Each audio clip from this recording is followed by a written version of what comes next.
Hi everyone and welcome back to Speak Like a Leader. Throughout my journey, I have taught over 5,000 English lessons to students from around the world, from tech professionals in Japan to marketing executives in Brazil, and even construction managers in Germany. And I've helped people in all kinds of industries develop their business English skills.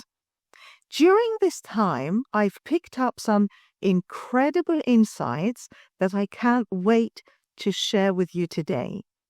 Today, I'm going to share 5 of the most valuable lessons I've learned through teaching.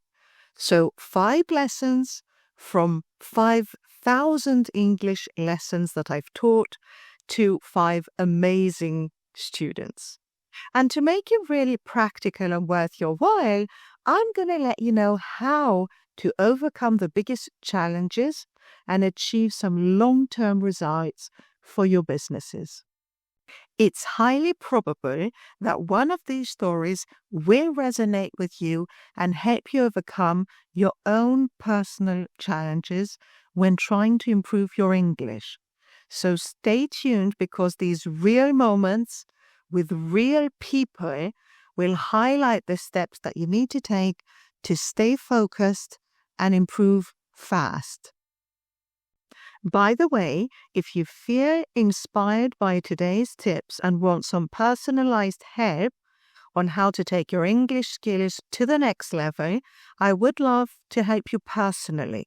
I offer one-on-one lessons tailored to your specific needs, whether it's improving your confidence in business meetings, refining your presentations, or mastering small talk conversations. You'll find the link of my website in the description of this video, so feel free to check it out and get in touch so we can develop your personal learning plan. Now, let's dive into today's topic. Here's something I see all the time. Students who are afraid of making mistakes that hold themselves back from actually speaking. Let me tell you about Christina, a finance manager from Greece. She came to me frustrated because she felt uncomfortable speaking English in her business meetings. Her grammar wasn't perfect and she worried about being judged by others. So here's what we did. First, we simplified her approach. Instead of trying to use long, complex sentences, we focused on short and clear ideas. She found it easier to construct short, concise sentences rather than long, winding ideas. Eliminating the fluff and keeping the essence was key for Christina to make her feel more confident in her English skills. I did, however, remind her that being concise doesn't mean that you can't also be polite. So mastering phrases like, I would appreciate it if you could send me the report by Friday, or kindly be advised to follow the guidelines, were crucial in her development. We also worked on mindset. I reminded Christina that her colleagues were more interested in her ideas than her grammar. After a few weeks, she told me she had spoken in a major meeting and gotten positive feedback. After this one time, her confidence skyrocketed, and it was clear that she didn't need to be perfect to be understood. And that's where her aha moment came in, when she realized that communication is about connection, not perfection. Now let's talk about Anna, a marketing director from Spain. Anna came to me and she was overwhelmed because she thought she needed to know every technical term related to her industry. She had pages of vocabulary lists, but she felt stuck in conversations. Here's what I suggested. Instead of focusing on rare complex words, we identified the most useful phrases for her daily work.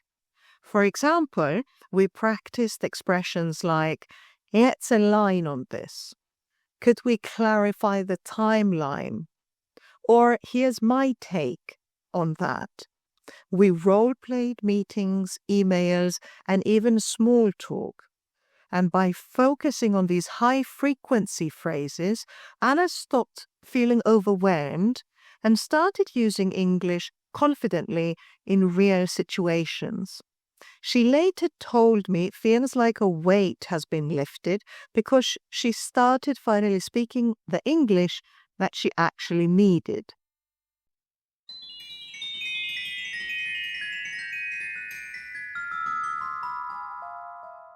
Let's move on to Ram. Ram is a sales manager in India. Ram's emails were getting very few responses from his UK clients, and he couldn't figure out why this was happening. He showed me an example, and the problem became very clear. His emails were too formal and sounded a little bit distant. To fix this, we worked on adapting his tone to match his audience.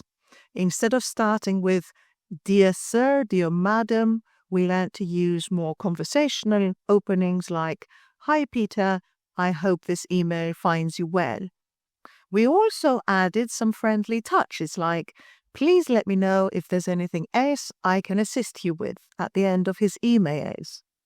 After making these changes, Ram noticed an immediate improvement. His clients started responding faster and his relationships grew stronger. Once we reviewed his performance, it became evident that it wasn't just his English skills that needed some improvement, but mostly it was his understanding and cultural expectations.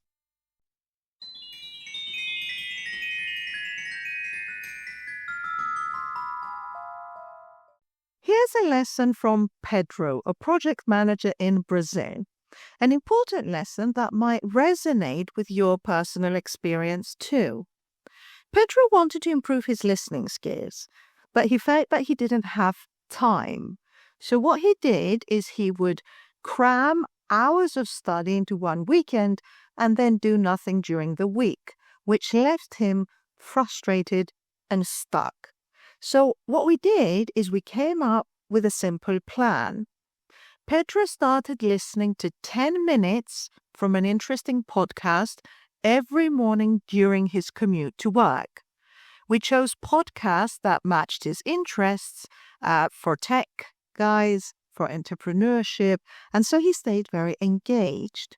He actually loved the Hard Fork podcast from the New York Times that brings two seasoned reporters together to analyze the latest tech headlines. Over time, his listening skills improved dramatically. And what's more, he began picking up phrases and idioms naturally, and he started using them in our lessons. Pedro's progress was a perfect example of how small, consistent habits can lead to big results. Finally, let me tell you about Sarah, a startup founder in the US.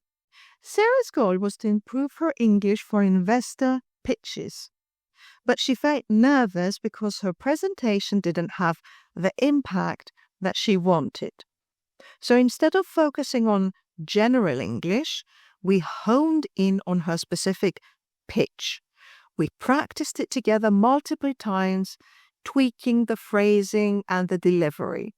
For example, we replaced complicated sentences with more powerful, concise ones. Instead of saying, "Our product is aimed at solving several problems," we opted for, "Our product solves 3 key challenges, X, Y, and Z." We also worked on her tone and body language to make her delivery more compelling. After weeks of practice, Sarah nailed her pitch and even secured funding for her startup, which is great. So there you have it, 5 lessons from 5,000 English classes that I've taught and 5 amazing stories from my students. I hope that these experiences have given you some aha moments of your own and practical ideas for your own English journey. Remember, you're aiming for better business emails, confident conversations, and impactful presentations in a way that it's about progress, not perfection. Thank you for watching, and see you in the next video.